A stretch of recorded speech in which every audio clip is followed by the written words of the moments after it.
Hi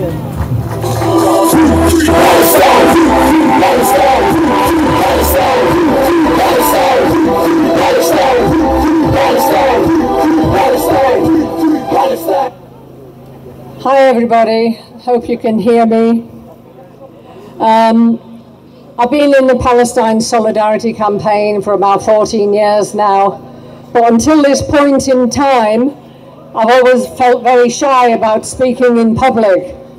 I've left that to other people because I thought they could do a better job, and they always have. But today I feel compelled to speak simply because our right to speak is being eroded. I'll tell you a story about my grandson to begin with. He's 11 years old. When he was 4, he used to come up with me on Saturdays when we had stalls in the past. And he used to very excitedly run after everybody with the flag, shouting "Free Palestine" and handing out leaflets. And leaflets that they wouldn't take from us, they took from him. And then as he got older, he just got preoccupied with school and everything else. But last week he spent some time with me, and obviously he's concerned about what's going on, and I started to explain it to him in more depth. And I drew the map of Palestine, and I saw how much of the land had been, showed him how much of the land had been stolen.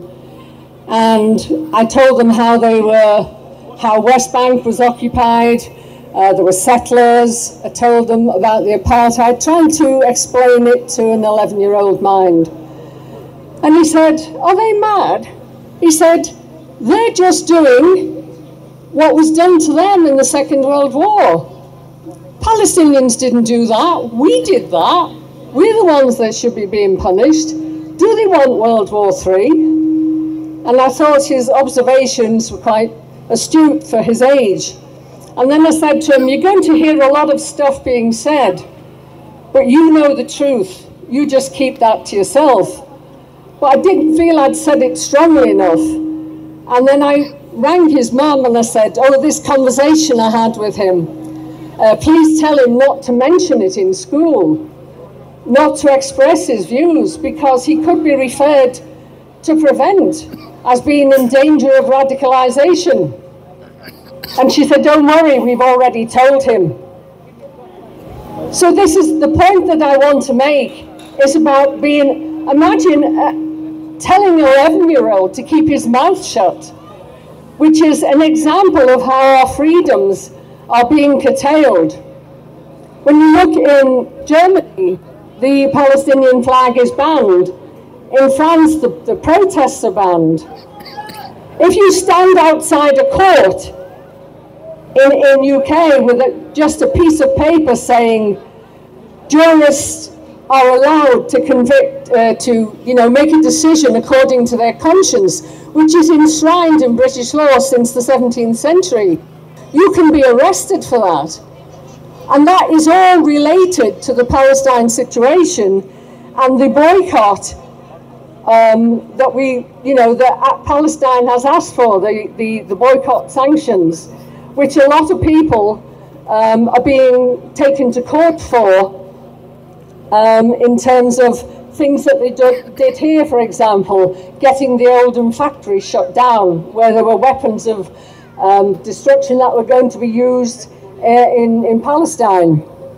Lots of those people have been on trial, and they're not allowed to use in their defense the fact that they were trying to prevent a greater crime. And that's what that thing is about, that the juror can't convict according to his conscience, which is again a curtailment of our free speech. And it's becoming more and more difficult to speak out. So the Palestine issue affects all of us. And until the whole thing hinges on that. And until Palestine is free, we also are not free. It affects every one of us. So in that respect, we are all Palestinians. Free Palestine.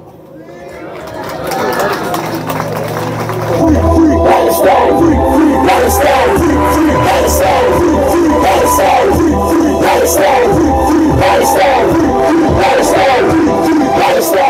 free